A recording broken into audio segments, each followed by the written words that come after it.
Berikutnya pemirsa, sebuah laporan yang dirilis media Amerika Serikat The Washington Post membuat geger. Presiden Amerika Serikat Donald Trump dilaporkan mendapat ancaman pembunuhan dan terpaksa dipindahkan menggunakan truk catering bandara.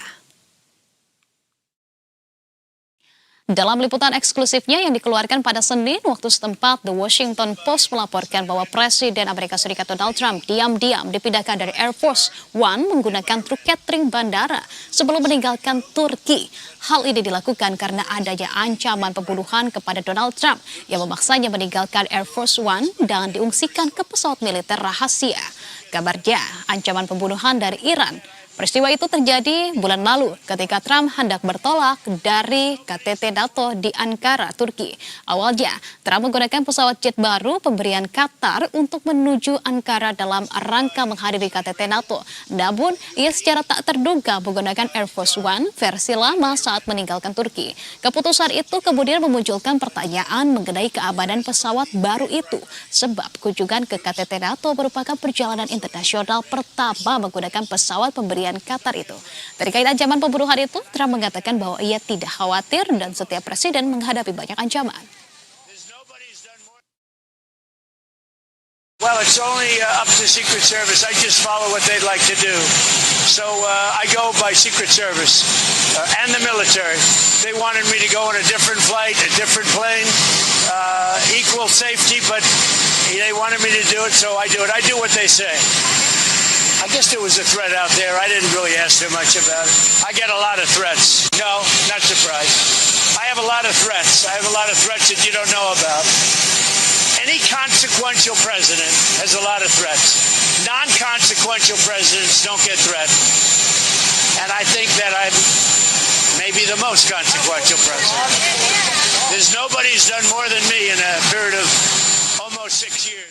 Dan pemirsa, terkait dengan ancaman pembunuhan Presiden Amerika Serikat Donald Trump, kami akan membahasnya bersama dengan pakar hukum internasional Universitas Muhammadiyah Surabaya Unggul Satria yang sudah terhubung melalui sambungan virtual. Selamat sore, Mas Unggul. Selamat sore, Mbak Anissa. Baik, terima kasih sudah bergabung di Berita Satu Sore, Mas Unggul. Ini Trump bulan lalu, seperti informasi yang tadi kami sajikan, begitu dikabarkan mendapatkan ancaman pembunuhan saat berada di Ankara, Turki, begitu. Dan ancaman ini diklaim begitu, ini berasal dari Iran. Sebetulnya menurut Anda yang ada di balik itu, ancamannya berasal dari siapa? Analisis Anda terkait dengan ancaman pembunuhan terhadap Donald Trump itu dan motifnya apa nih? Ya, ancaman itu bisa sangat banyak kepada presiden dengan mungkin musuh dalam tanda petik negara yang cukup banyak ya, termasuk apa yang mungkin dituduhkan ya dari Iran ya, yang kemudian membuat Presiden Trump itu kemudian kabur menggunakan pesawat catering.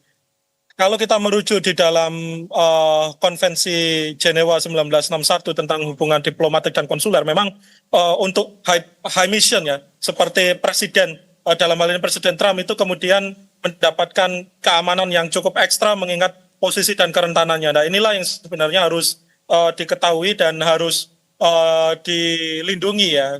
Siapapun, ini terlepas masalah bagaimana watak dari Presiden Trump itu sendiri, tapi siapapun kepala negara, siapapun delegasi resmi suatu pemerintahan negara, jika dia kemudian berada di negara lain dan secara formally ya dia kemudian bertugas, dia wajib dilindungi keamanannya. Oke.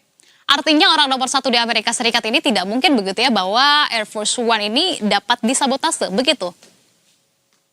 Ya, dengan high profile yang kemudian dimiliki ya oleh intelijen Amerika Serikat ya, dan tentu Amerika Serikat juga adalah bagian dari pimpinan tertinggi dari koalisi pertahanan keamanan terkuat di dunia yaitu NATO. Tentu itu akan sangat mustahil ya, dan pendekatan keamanannya sangat berlapis-lapis, dan inilah yang sebenarnya mungkin double check yang kemudian harus dilakukan oleh katakanlah pemerintah Turki atau negara tetangga untuk memastikan siapapun yang kemudian secara resmi ya bertugas ke negara lain dalam hal hubungan diplomatik itu dijamin keamanannya seperti itu. Nah, kalau melihat dari pernyataan intelijennya begitu ya bahwa ancaman ini berasal dari Iran, tapi apakah mungkin Iran akan mengambil resiko sebegitu besarnya? Karena jika memang benar Trump akan menjadi korban pembunuhan begitu, bukankah Amerika akan sangat merespon dengan sebegitu besarnya? Masuk akalkah jika Iran akan mengambil resiko sebegitu besar, Mas Unggul? Ya, setahu saya apa yang dilakukan Iran tidak akan seceroboh itu ya, karena mungkin yang menjadi primary object ya dari kemudian tindakan retaliasi ya, atau balas dendam yang dilakukan itu adalah untuk menyerang pangkalan militer dari apa yang kemudian dimiliki oleh Amerika Serikat. Kalau kemudian itu ancaman pembunuhan tanpa kemudian bukti-bukti yang jelas, khawatir ini adalah bentuk adu domba dan mungkin menjadi excuse ya bagi negara adidaya tersebut untuk melakukan tindakan sewenang-wenang lainnya seperti itu. Tapi Mas Unggul, kalau kita melihat dari posisi Donald Trump begitu ya, pada saat itu ia berada di Ankara, Turki. Kenapa Mas Unggul negara seperti Turki ini bisa menjadi titik rawan bagi operasi intelijen dan juga ancaman terhadap tokoh politik asing? Mas Unggul, menurut Anda seperti apa? Ya, tentu kita tahu bahwa secara geopolitik ya, Turki walaupun dia adalah bagian dari dia perbatasan ya antara Eropa dan Timur Tengah, dan tentu eskalasi konfliknya cukup memanas jika berkaitan dengan di Timur Tengah, karena ini adalah wilayah yang sangat dekat dengan Iran ataupun negara-negara lain yang ada di Timur Tengah. Tentu ini berimplikasi ya kepada konsekuensi keamanan berlapis ya, dan saya meyakini protokol keamanan yang dilakukan oleh Amerika Serikat tidak akan main-main seperti itu. Dan jika tahu hal itu, bahkan sebelum dia berangkat, Trump dan rombongan berangkat, mereka akan kembali. Kecuali ini ada, ya kita tidak tahu something behind dari apa yang terjadi di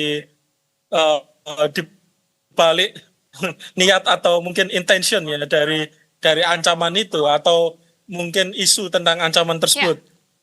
Oke, kita tidak tahu begitu ya something behind yang terjadi di Ankara ini, tapi karena Amerika Serikat tetap mengerucut bahwa motif dibaliknya ada Iran begitu di sana. Nah, seharusnya kita terakhir mungkin Mas Unggul, kita sebagai masyarakat juga seperti apa membaca sikap Iran? Apakah seharusnya Iran pun ini memberikan klarifikasi secara jelaskah bahwa bukan mereka yang kemudian berada di balik itu, atau memang tetap diam-diam saja ketika memang walaupun mereka tidak berada di balik itu ataupun justru mereka ada di balik itu? Harus seperti apa semestinya sikap Iran? Ya, saat ini mungkin terjadi ketegangan yang cukup kuat ya antara Amerika Serikat dan Iran. Maka kita tentu perlu merujuk apa yang dituliskan di dalam piagam PBB ya, bahwa all states shall refrain to use of force, bahwa semua negara wajib menahan diri dalam penggunaan senjata dan kekerasan, yang itu berujung kepada ancaman perdamaian dan keamanan internasional yang menjadi tujuan besar dari kehidupan bersama masyarakat dunia. Maka yang seharusnya terjadi bukan saling perang dingin, melontarkan isu, melontarkan wacana, kemudian terjadi eskalasi konflik yang berdampak kepada stabilitas keamanan yang jauh lebih parah. Tentu kita tahu perundingan di antara kedua negara ini sudah di satu tahap yang jauh lebih bagus, walaupun dalam beberapa waktu terakhir ini juga sempat merenggang, tapi jangan sampai justru menciptakan instabilitas yang jauh lebih dirugikan tidak hanya kedua belah negara, tetapi juga negara-negara lain yang terdampak, termasuk kita yang akibat dari konflik tersebut suplai minyak kita kemudian juga terancam seperti itu. Ya, tentu itu yang tidak kita harapkan begitu ya. Sangat menarik diskusi yang Anda sampaikan juga, pandangan-pandangan yang Anda sampaikan. Sayang sekali waktunya terbatas. Mas Unggul, terima kasih banyak atas pandangan yang sudah dibagikan di Berita Satu Sore. Unggul Satria, pakar hukum internasional Universitas Muhammadiyah Surabaya. Salam sehat selalu dan selamat kembali melanjutkan aktivitas Anda.